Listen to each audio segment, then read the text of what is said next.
مولاي صل وسلم دائما أبدا على حبيبك خير الخلق كلهم.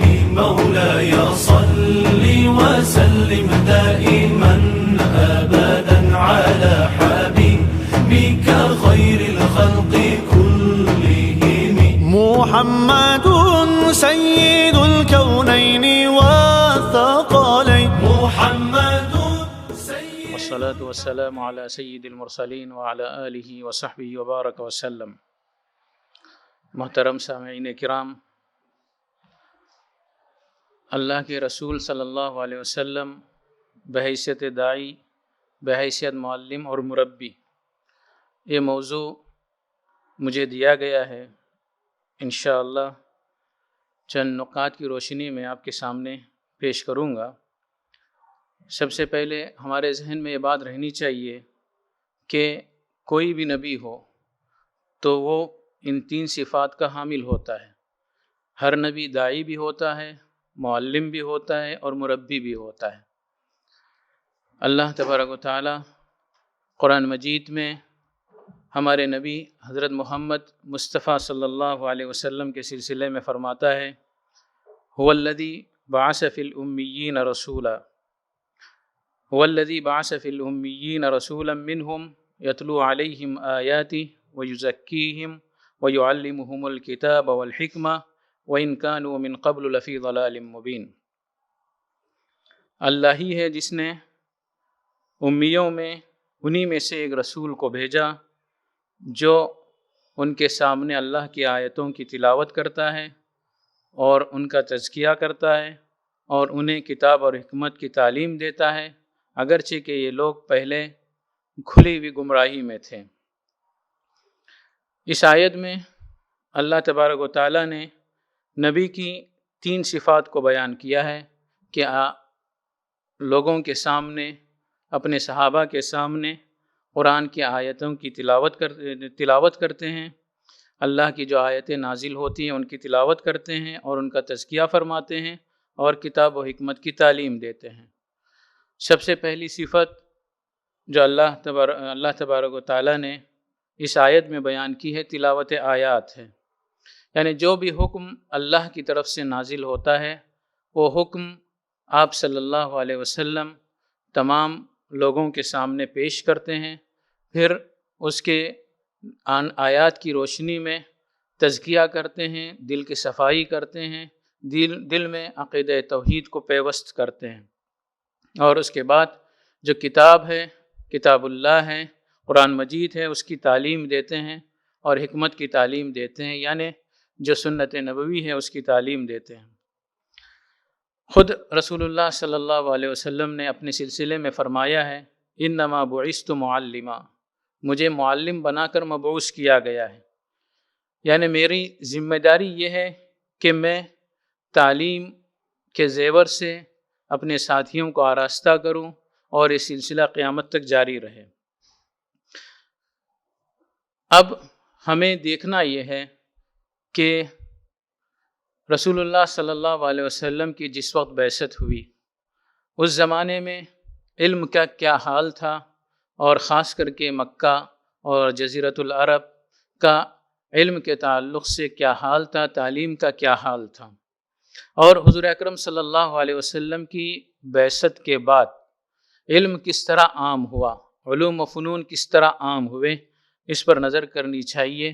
اسی سے ہم کو واضح طور پر معلوم ہوگا کہ نبی بحیثیت معلم اس دنیا میں بھیجے گئے. بعثت سے پہلے کے حالات کو ہم دیکھیں گے تو ہم کو صاف نظر آئے گا کہ علوم و فنون کا جزیرۃ العرب میں رواج ہی نہیں تھا. تاریخ میں آتا ہے کہ صرف چند افراد تھے، گنے چنے لوگ تھے جو لکھنا پڑھنا جانتے تھے. اکثریت، بلکہ ہم کہہ سکتے ہیں کہ 99% لوگ غیر تعلیم یافتہ تھے. 1% لوگ تعلیم یافتہ ہو سکتے ہیں، بلکہ اس سے بھی کم اگر ہم فیصد نکالیں.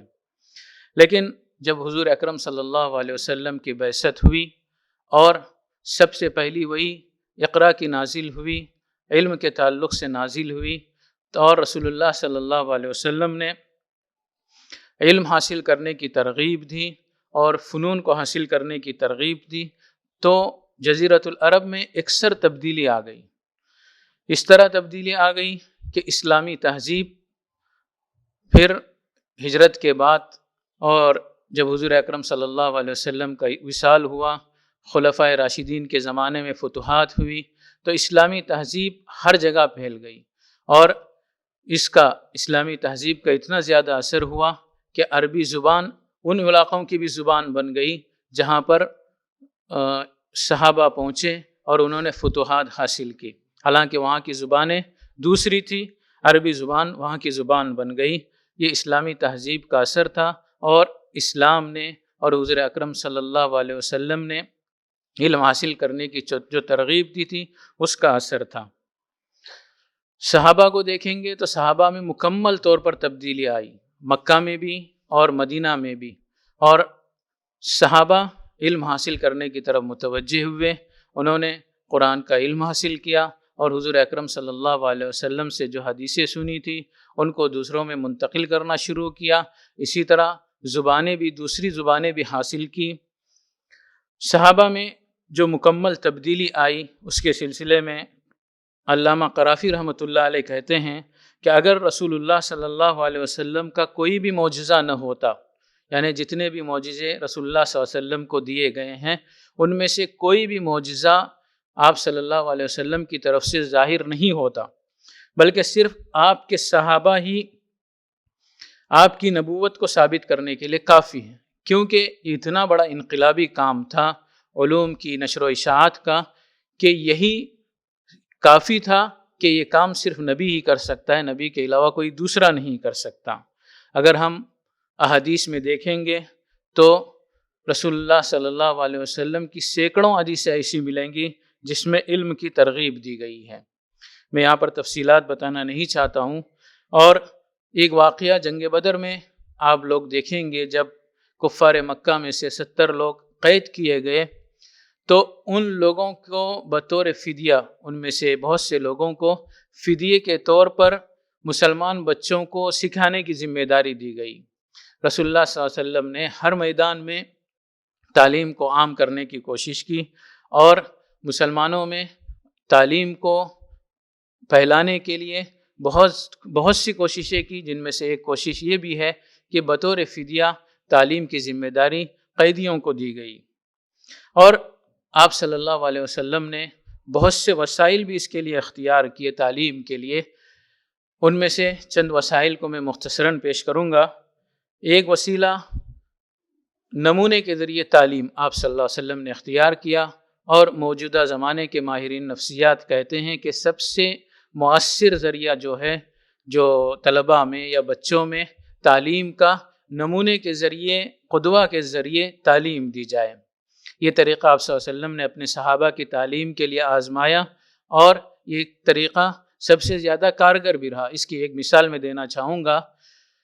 حضرت صلح حدیبیہ کے موقع پر آپ صلی اللہ علیہ وسلم نے احرام کھولنے کے لیے سب صحابہ کو کہا، لیکن صحابہ اپنے مکہ کے قریب پہنچنے کے باوجود بھی عمرہ نہ کرنے کی پریشانی میں مبتلا تھے، اس وجہ سے اس کو وہ قبول نہیں کر پائے۔ تو آپ صلی اللہ علیہ وسلم کو حضرت ام سلمہ ام المؤمنین رضی اللہ عنہا نے مشورہ دیا کہ آپ خود جا کر احرام اتاریں اور قربانی کریں۔ تو آپ صلی اللہ علیہ وسلم نے اس پر عمل کیا۔ جیسے ہی آپ نے عمل کیا، اپنا نمونہ پیش کیا، تو تمام صحابہ اس پر عمل پیرا ہو گئے۔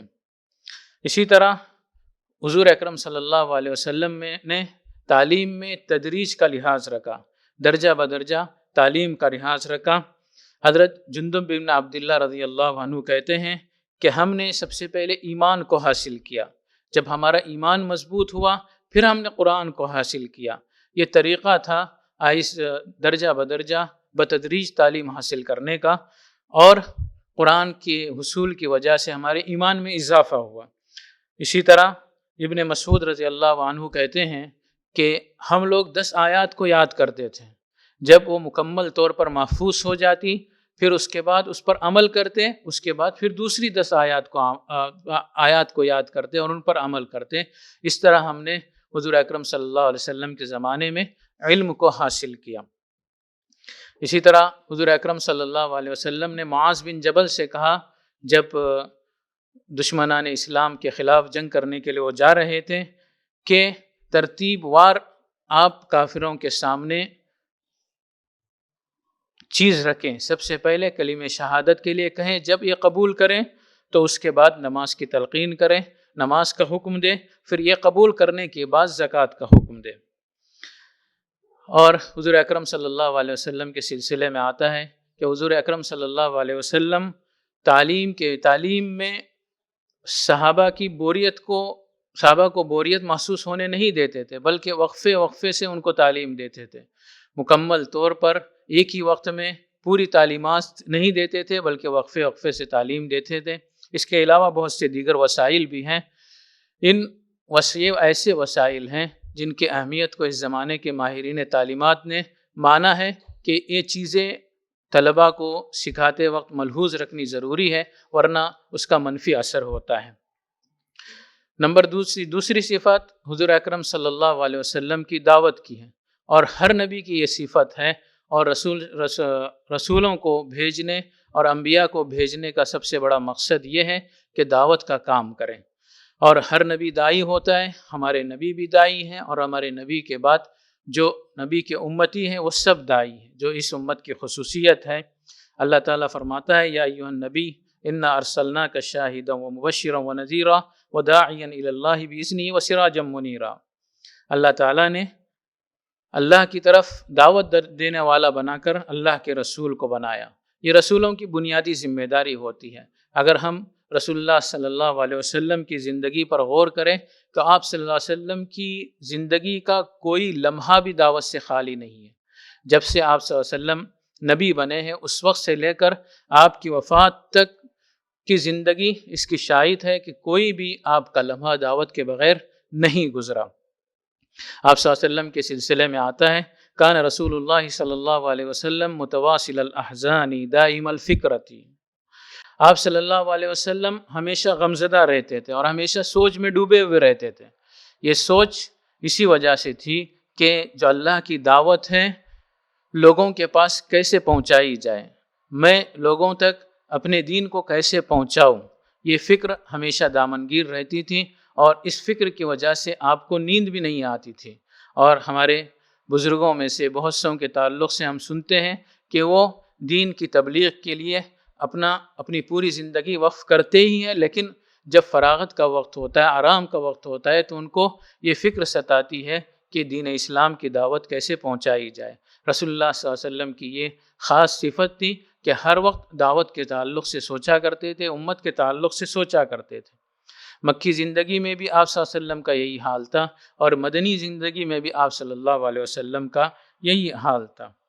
اور تیسری صفت جو آپ صلی اللہ علیہ وسلم کی مربی ہونے کی ہے، اس تربیت کا نتیجہ ہم دیکھتے ہیں کہ مکہ والے یا مدینہ والے یا جزیرۃ العرب والوں کی جو جاہلیت کی زندگی ہے، اس زندگی کو دیکھا جائے تو بالکل ہم کو وحشی نظر آتے ہیں۔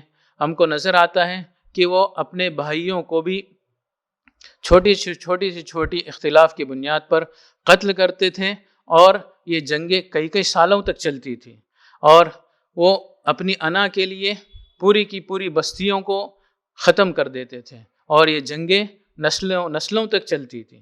لیکن آپ صلی اللہ علیہ وسلم نے اپنے صحابہ کی ایسی تربیت کی کہ اس تربیت کے نتیجے میں ہمارے صحابہ تمام پوری انسانیت کے لیے ایک نمونہ بن گئے۔